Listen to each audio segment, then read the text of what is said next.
Bonjour à toutes et à tous. Merci de vous rendre disponible pour cette journée consacrée à la transformation de l'offre médico-sociale qu'on a voulu envisager sous un double prisme, transformation de l'offre structurelle, mais également et peut-être surtout évolution des pratiques professionnelles qui composent donc les deux pendants des défis qui se posent actuellement au secteur. Un immense merci à tous nos invités qui ont accepté de prendre du temps pour témoigner aujourd'hui dans le contexte un petit peu, voire un petit peu beaucoup, contraint que nous connaissons actuellement. Je vais immédiatement laisser l'ouverture de la journée au directeur général adjoint de l'Agence régionale de santé, Monsieur Frédéric Remet. Monsieur Remet, je vous en prie. Merci, bonjour à toutes et à tous. J'espère que vous m'entendez bien. Écoutez, je suis très heureux d'ouvrir cette journée régionale consacrée à la transformation de l'offre destinée aux personnes en situation de handicap que nous organisons avec l'Est Grand Est en partenariat avec le CREAI Grand Est, que je remercie pour sa mobilisation à nos côtés, y compris pour les prouesses techniques pour organiser cette mobilisation à distance. J'espère que tout suivra et que vous pourrez les uns les autres bien participer et entendre tous les propos qui seront tenus. Je voulais tout d'abord vous prier de bien vouloir excuser l'absence de Virginie Quéré, qui se faisait un plaisir d'ouvrir votre journée, mais qui malheureusement a été retenue en toute dernière minute pour une réunion d'urgence avec les ministres et qui m'a donc demandé de la représenter. Mais elle vous transmet ses meilleures salutations et vous savez son engagement personnel sur ces questions et les questions que vous allez évoquer aujourd'hui. Alors, nous sortons de 2 années très fortement marquées par la crise sanitaire. Et encore, je vous à peine dire aujourd'hui nous sortons, puisque jamais nous n'avons eu autant de contamination au Covid que ces derniers jours dans notre région. J'insiste sur la capacité d'adaptation absolument extraordinaire qu'a révélée cette crise de la part des acteurs du secteur médico-social, mais aussi des acteurs du droit commun. Pensez aux principales institutions, grand service public de notre pays, mais je souhaitais souligner, on va dire, les capacités d'adaptation que cette crise a révélées et que je tiens de nouveau à saluer je me permets de vous tirer à toutes et à tous un grand coup de chapeau pour vos capacités d'adaptation et de résilience dans cette crise. C'est pourquoi, parce que nous sommes justement peut-être à un tournant, en tout cas dans l'évolution de cette pandémie, et qu'il nous faut revenir vers nos sujets j'allais dire, traditionnels, parce que nos usagers en ont besoin, qu'il nous est paru important de pouvoir se retrouver pour faire le point sur les avancées réalisées en matière de transformation de l'offre et pour partager les pratiques innovantes qui se sont déployées sur les territoires. Alors bien sûr, et c'était le plan initial, on aurait préféré se retrouver tous ensemble en présentiel. C'est partie remise au moment où il a fallu planifier cette réunion. Malheureusement, on avait trop d'incertitudes sur l'évolution de la pandémie et la suite nous a hélas donné raison d'avoir été prudents. Mais pour autant, nous avons absolument souhaité maintenir cette journée au moins en distanciel, d'autant que le nombre de personnes, au moment où il a fallu faire ce choix, qui étaient déjà inscrites, était important, ce qui témoigne de l'intérêt que vous portez à ce sujet. Donc, je vous remercie. Et même si on aurait aimé pouvoir se voir physiquement, partager un café ou un repas, eh bien, c'est partie remise, mais on est néanmoins heureux de vous retrouver ici en distanciel. Alors, comme vous le savez, le gouvernement a fait du handicap une priorité pour le quinquennat, avec l'ambition de changer le regard sur le handicap et de relever le défi d'une société qui soit à la fois inclusive, accessible, fraternelle et solidaire. L'ARS a décliné ses priorités nationales dans son programme régional de santé qui a fixé en la matière des objectifs opérationnels ambitieux. L'ARS est engagée résolument aux côtés de ses partenaires dans la transformation de l'offre médico-sociale afin d'apporter aux personnes en situation de handicap et à leurs familles des réponses qui soient à la fois plus souples, plus modulables, plus inclusives, c'est-à-dire qui répondent à leurs nouvelles attentes en favorisant l'intégration dans le milieu ordinaire de vie chaque fois que cela est possible. C'est vraiment le sens de toute notre action collective. Vous en êtes convaincus, j'en suis certain. Il faut sans cesse le redire pour que tout le monde partage ces objectifs. Alors, je ne citerai pas tous les chantiers qui ont été conduits, ça sera fait tout à l'heure, et puis vous aurez l'occasion de partager les bonnes pratiques sur ces différents chantiers. Mais je voudrais m'arrêter quelques instants sur quelques axes prioritaires d'action. Le premier, c'était une des ambitions majeures fixées par le gouvernement, c'était de réussir le défi de l'école inclusive. À cet égard, je voudrais souligner que dans le cadre d'un partenariat soutenu avec les 3 rectorats de la région, et on travaille vraiment très bien ensemble, je me permets de le souligner, des progrès significatifs ont été réalisés dans l'adossement de l'offre médico-sociale à l'école, en accélérant sa transformation vers des interventions en appui à l'inclusion dans la vie quotidienne. Alors, on peut notamment citer l'externalisation des unités d'enseignement des IME au sein des écoles. On peut aussi citer le développement sur tout le territoire des nouvelles unités d'enseignement en maternelle et en école élémentaire pour les enfants autistes. On peut aussi évoquer l'augmentation du nombre de places en CESAD ou encore la création d'une équipe mobile d'appui à la scolarisation dans chaque département. Beaucoup reste à faire, mais je souhaitais témoigner de l'engagement qui est le nôtre aux côtés de l'éducation nationale sur ces enjeux et aux côtés de l'ensemble des partenaires concernés.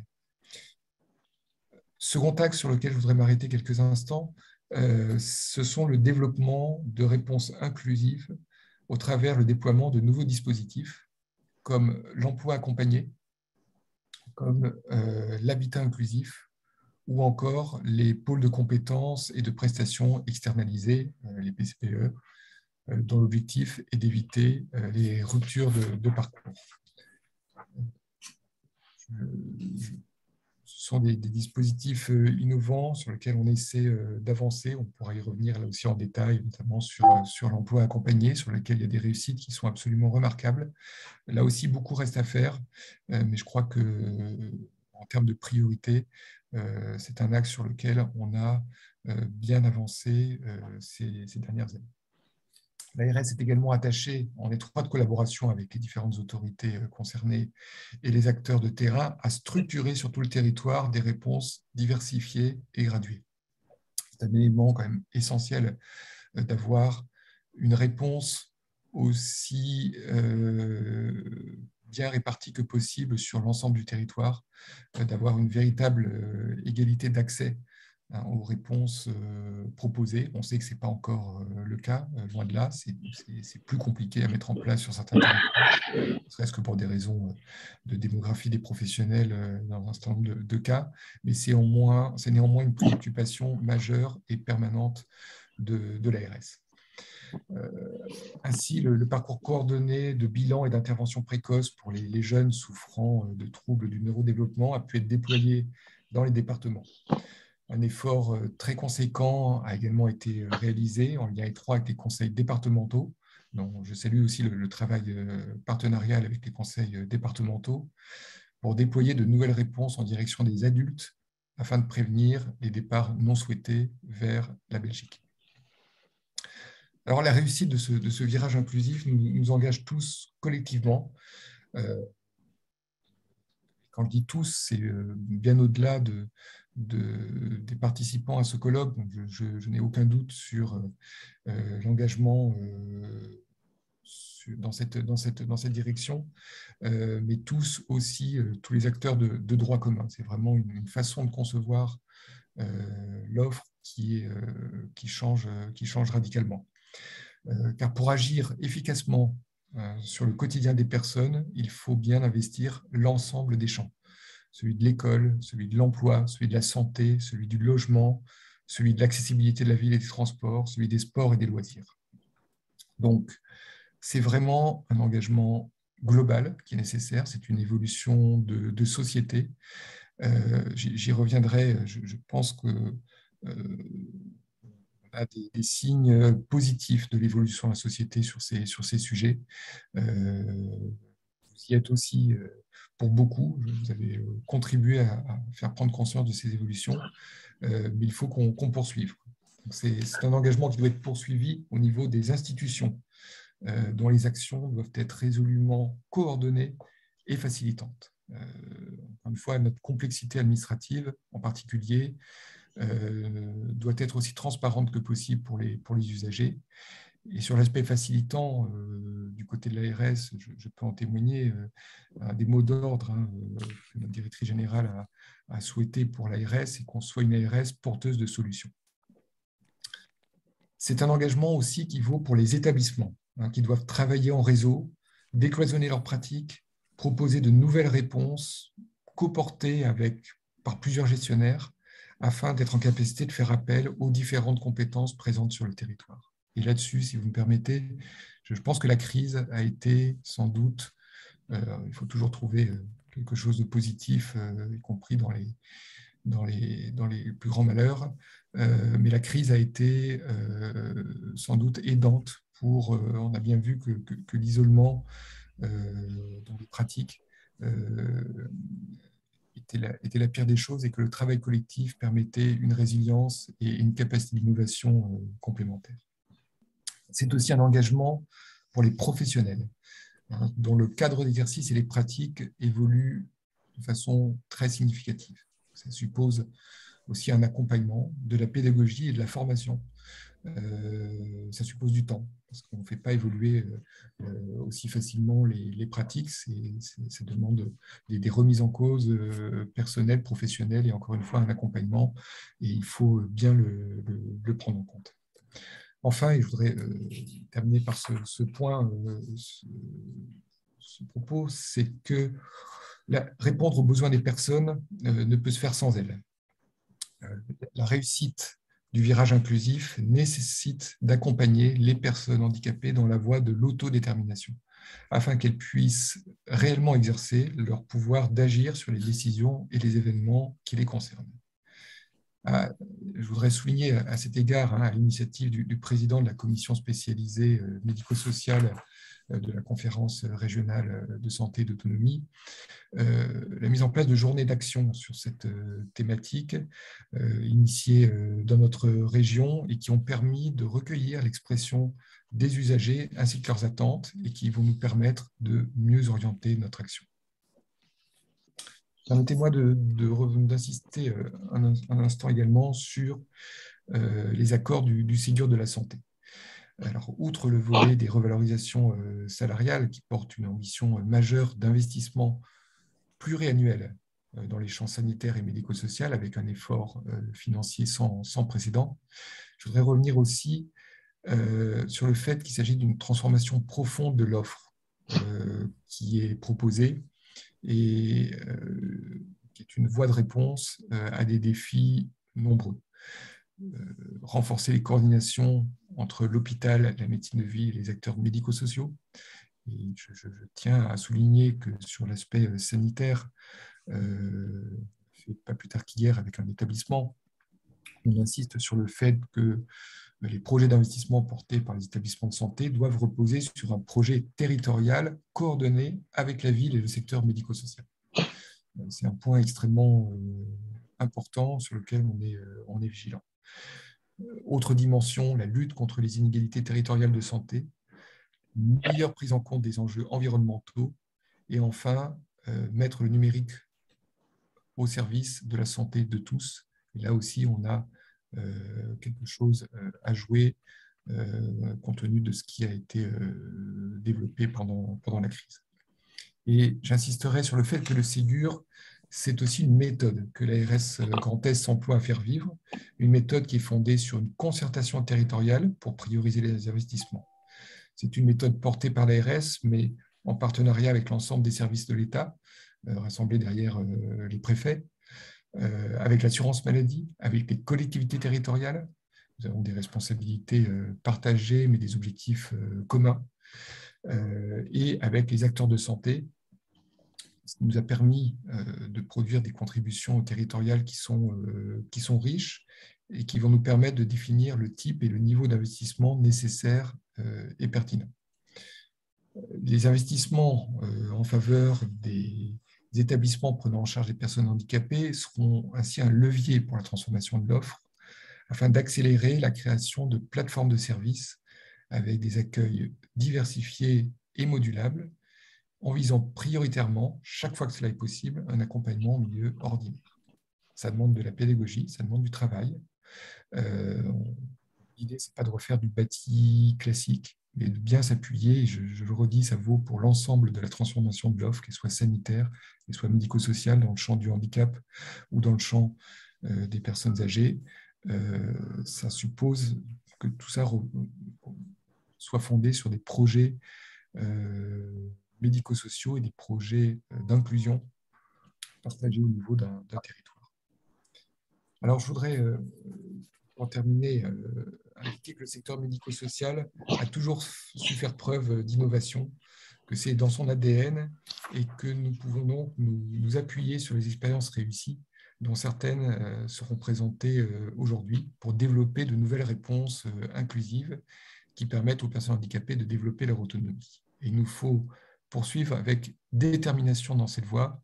Et je ne doute pas que tous ensemble, nous soyons capables de relever ce défi. Soyez assurés en tout cas de notre engagement côté ARS. Et si vous me permettez peut-être une touche un peu plus personnelle, il se trouve que pour des raisons professionnelles, j'ai eu l'occasion de partir plusieurs années à l'étranger, en Europe, mais dans d'autres pays que la France, et donc d'avoir, on va dire, de recul. Et j'avoue qu'en revenant en ARS, il y a presque 2 ans maintenant, une des choses qui m'a le plus frappé positivement, c'est l'évolution de la dynamique, du regard et des objectifs sur le secteur du handicap avec la prise en compte de cette dimension inclusive.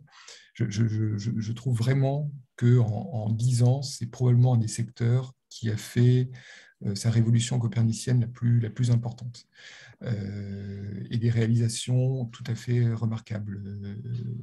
Virginie Thierry a eu l'occasion quelques semaines avec le recteur d'aller voir des réalisations en matière d'école inclusive. C'est tout à fait remarquable ce qui a été fait en peu de temps, et je crois que c'est vraiment apporté au crédit collectif, à votre crédit. Encore une fois, il reste beaucoup à faire, mais on a changé, si vous me passez cette métaphore sportive, on a changé de braquet et surtout on a changé de vision. Alors il reste à faire partager, il reste à aller plus loin dans les réalisations, mais je crois vraiment que vous pouvez être collectivement fiers du travail qui a été accompli et que ça doit nous donner de l'énergie pour ce qui reste à mener, car encore une fois, il y a encore beaucoup de travail. Pour terminer, je tenais à remercier les intervenants qui ont répondu favorablement à nos sollicitations. Et je salue tout particulièrement les intervenants nationaux, Monsieur Jumel, adjoint à la directrice générale de la cohésion sociale, et Madame Magnan, directrice de la CNSA, qui nous apporteront leur éclairage sur le bilan national et les perspectives de transformation de l'offre en France. Je remercie également Madame Boursier, vice-présidente du conseil départemental de la Meurthe-et-Moselle, qui témoignera de l'engagement de la collectivité départementale dans la mise en œuvre du virage inclusif. Et je salue le partenariat que nous avons avec les conseils départementaux. Voilà, je vous souhaite de fructueux échanges et je vous réaffirme que l'ARS se tient à vos côtés pour vous aider et vous accompagner dans votre projet.